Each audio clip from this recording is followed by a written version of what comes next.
Hello everybody, my name is King Kawado. Hope you're having an amazing day. Of course, today we are here with a For Honor Aztec hero reveal video, right? I'm gonna go over the reveal trailer, some gameplay, and of course, this morning, some new actual gameplay and his feats and stuff for Honor actually came out. Now, for those who don't know, in case you are unaware, I am King Kawado. I am the ruler of the Aztec Empire, right? I'm Aztec, you know, I know a little bit of here and there. So I'm excited for this. I'm looking for a lot of things. There's gonna be a lot of Easter eggs, I'm sure, when it comes to motifs, when it comes to colors, small little details. I'm gonna go over everything that I see out. If you guys are new, consider subscribing, as I do post content like this daily. But without further ado, let's get straight into this. Now, I'm not fluent in Nahuatl. I'm sure, like, I don't think anyone technically is anymore. But, you know, in case y'all don't know, Ocelotl or Ocelot is essentially Ocelot. It's kind of self-explanatory, but in the context that it's used for majority of the Aztec culture, it's more of like a big cat. Jaguar, it can also be applicable to, because they didn't actually have a word for jaguar. They used the term Ocelot. So this is going to be super important to me, of course. Right here we see the Macawit. This is the war club with obsidian shards on the sides of it, volcanic glass. Fun fact, it is 6 times sharper than surgical steel. It would take an entire modern day surgical team to prepare just one slash, one gash from this weapon. And it appears he also uses an obsidian spear, which is pretty interesting. There's a death whistle. Very iconic. Right off the bat, I love the pelt. Let's take a look at this, right? We have a lot of beautiful colors, a lot of use of turquoise, this jade color.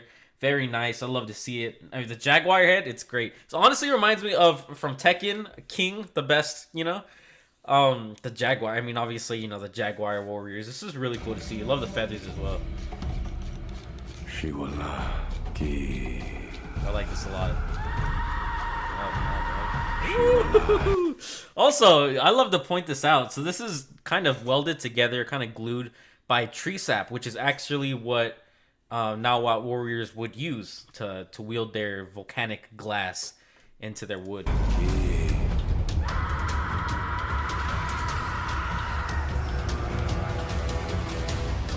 Yep. And the black. Okay, so one small little detail that I really do appreciate about this is one of the ways that Aztecs would kind of distinguish themselves when it comes to their martial success and status was their face paint. Depending on the different colors, red, yellow were often used, but black is one of the main kind of signifiers of a warrior, right? This is known as the Tiakotsi, which is essentially just the black markings. And you guys can actually see there are these white little speckles all across his face, along with the silver lining right here. This is actually iron pyrite, known as Apetsili, which goes to show, like, you know, this is a man to be feared. I love this design. Everything about this, I love it. This is a 10 out of 10 so far.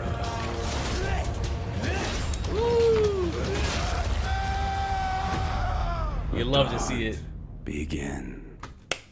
Coming out on the 27th. Now, one thing that I know a lot of people are kind of, you know, mixed feelings about, obviously, historically speaking, which, if you want to go by it, For Honor does do a lot of their research, and obviously, I'm sure they came across this. Any warrior from the Aztecs would never use the Macawit and a spear at once. Obviously, they were known to use both, but they would never use both at the exact same times. Oftentimes, it was the war club with a shield in the other hand, or other times it would be the spear with the Ocelotl, which was essentially the spear thrower or like the assistant spear helper thing. So, you know, I feel like people just kind of run with that and be like, oh, well, For Honor doesn't do the research because they have him using both of these. I personally like it. I think it's a good change of pace. Obviously, when you have a game of For Honor where you have a bunch of people using steel, pirate uses a gun, you know what I mean? So these people are feared warriors. You're going to have to go with full offensive force. You're going to have to use that violent weaponry, you know what I mean? So I like this. I don't think it's bad by any means. I do love it. I mean, everything about it. He's got the same skin color as I do. That makes me happy. You know what I mean? I love the pelt. The pelt looks great all throughout. I love all of this. The small little signias all across his entire wear and his garb are just really nice. You guys can notice all of these squares. This is obviously like one of the main patterns that would distinguish the warriors from the rest of the people. I love this. This looks great so far. And of course, just a small little detail is the feathers themselves are the colors that we're seeing on the birds, the Quetzal birds. Which is where Quetzalcoatl gets his name from, or, you know, Quetzalcoatl, depending on however you want to say it.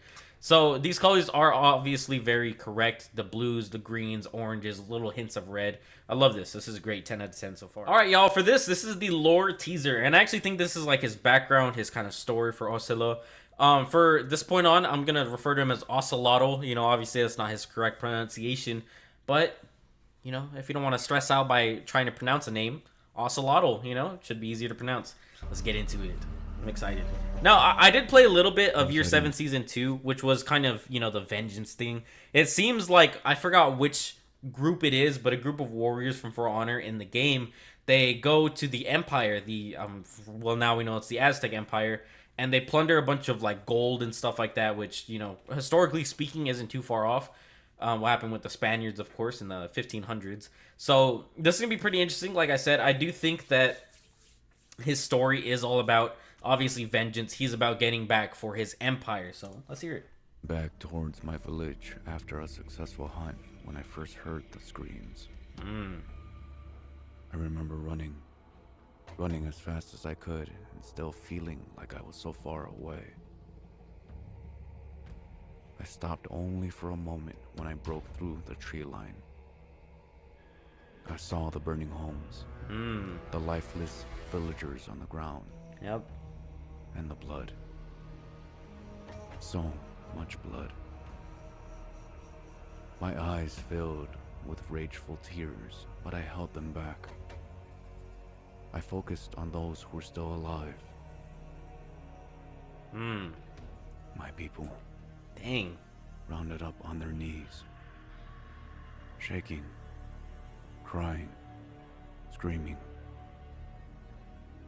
And the 3 warmonger conquistadors that stood tall in front of them. So that's these 3, right? Wow. Pointing at their next victim. A child. A conquistador grabbed the boy by the neck. Dang. They never heard me coming. Ooh, okay, get it back. It was quick. But they felt death before it took them. Covered in the blood of my victims. Y'all hear the drums? My attention turned to the horizon. To Tenochtitlan. Ooh, okay. I mean, y'all know. Our It's an great Aztec city. Our living heart. City-state, however you want to refer to it. Of black smoke in the distance made me realize the worst. They had come for everything we had. I was too late to stop them then. But I am here now. Among them. They think me trapped. Caged. But they have no idea what is coming. Dang. We will have our revenge. Okay. Bro thinks he's Kratos. You love to see it. You love to see it. I'm down, bro. Very exciting. Next, we have the actual gameplay for Ocelotl. Let's see it, y'all. What it is to mourn an empire. To see your home defiled. Dang. Look at all this. To take everything from us. Voice acting's great. There he is. And here we stand. It looks like he has some, yeah, he has his own army too. So this is for obviously like the extended, the bigger team game modes. To where you actually have your small little, the henchmen, the goons, whatever you want to call them. This is really cool. Look at the attention to detail. We have obviously the same pattern here, and then we have a bunch of like the skull masks. Will be paid. You will have. Oh, y'all see the eagle warriors. No victory. Oh my god, I'm so excited, bro. This is gonna be really cool. Is that execution? Dang. Love the colors. Dang! The Ocelotl will hunt you. Across oceans, across the underworld. So that...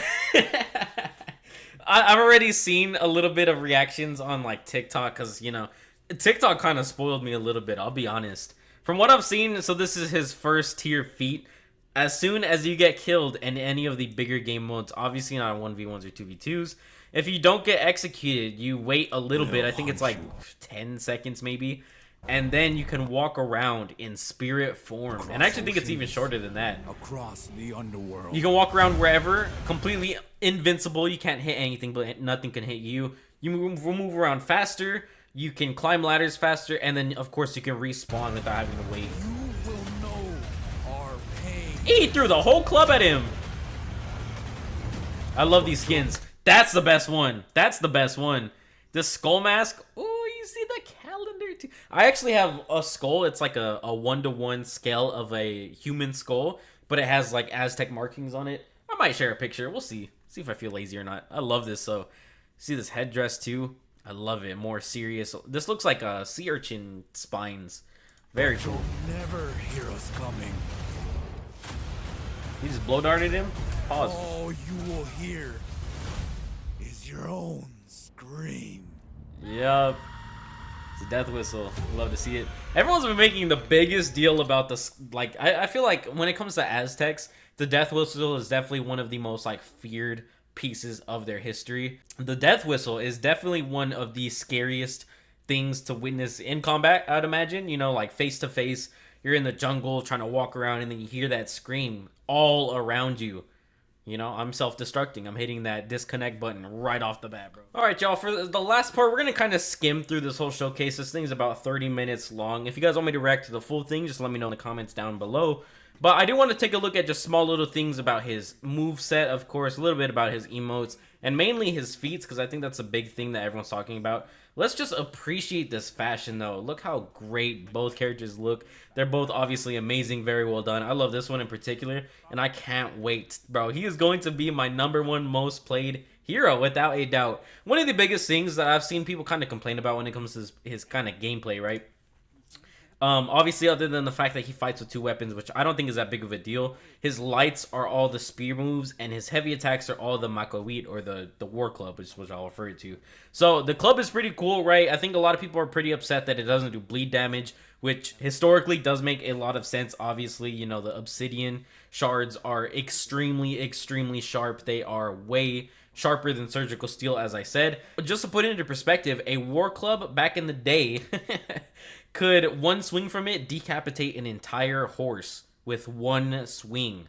That's how advanced and, you know, serrated these weapons were. I do understand that it does make sense if he had a bleed kit, and I believe in one of his feats, I think it's his tier 4, he does have some type of bleed damage, but it should be like Nobushi, in my honest opinion, where it constantly does bleed damage. So taking a look right here, this is his movement. You know, his run's a little goofy, but it's cool. I like it, right? His walk is amazing. I love it. And then he does his first emo right here in a second, which is the Aztec death whistle. Puts down both weapons. I love it, bro. I love it. That's great. That's a great way to start off the match. You know what I mean? He looks great. I love how the pelt literally comes all the way to the bottom with the claws and everything. I do think that it does work that he has both weapons. If I were to have chosen, I guess, I definitely would have had the Makoit only. I think that would have been able to stand by itself and definitely just be like a big war club. You know what I mean? But I like the direction that they went. I'm not mad at it at all. I do think maybe it does feel a little clunky, but I might have to see for myself. You know what I mean? One of his biggest selling points as far as gameplay goes is definitely his infinite chains. He does have infinite chain potential, which, you know, like I said, it is cool. I do kind of prefer like the Nobushi playstyle where it's literally just string after string, as opposed to it being an infinite combo, but it is what it is. All right, and what I want to get to now is the executions. First one, let's see it. Yeah, he just chucks that thing. That is crazy. Woo-hoo-hoo-hoo! I love it. Aggressive, as always. And, of course, these aren't going to be the only ones. They do, For Honor does like to throw in a lot of executions for all of the heroes throughout the years. So, as time progresses, obviously, they'll get more and more creative and outlandish and out there. I definitely think they're going with the more, like, safe options, I guess. Even though he literally threw his entire club at the dude. You know, pretty tame compared to what could happen. That's insane. That's crazy. I'm surprised there's blood, gore, crazy messes in everywhere, bro. That is insane. Probably my favorite execution out of all these. They are showing 4 off. That was the second one. That's absolutely insane. Could y'all imagine going against this, bro? It's insane. So these are the infinite chains that I'm talking about. Heavy hit. Let's see it. So bit fast Okay. execution, right? That's pretty cool. It is a little quick, in my opinion. You know, I think they could have gone all out with these, but I do think maybe it is a little more difficult, right? Just kind of, I don't know. I feel like they could have pulled inspiration from Kotal Khan from Mortal Kombat X with the cleaving attacks. Yeah, I like that one too. That one's also very good. that's my personal. Pretty quick compared to the other ones, I would definitely say. As far as just the execution time, no pun intended. They're cool though. I really do like them.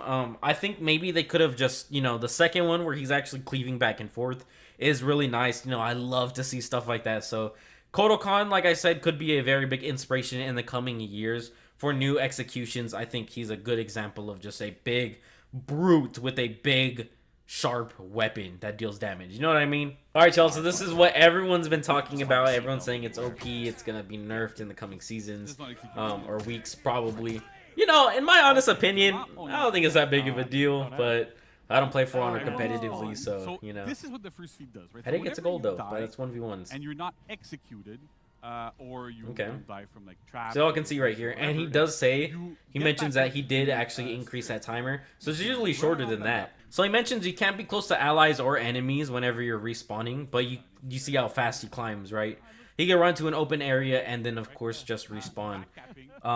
Coming back to like a zone under everyone's noses and retaking zones is pretty crazy. I love to see how he puts them on his back. I wish you could like have him sheathed at all times. I think that'd be really cool. Maybe he has like a cool little like turtle ability where he fights with only the war club, and then if he feels like he's in danger, he can pull out the shield from his back. I think that would be really cool. But you know, I'm not a game designer, so maybe I don't know.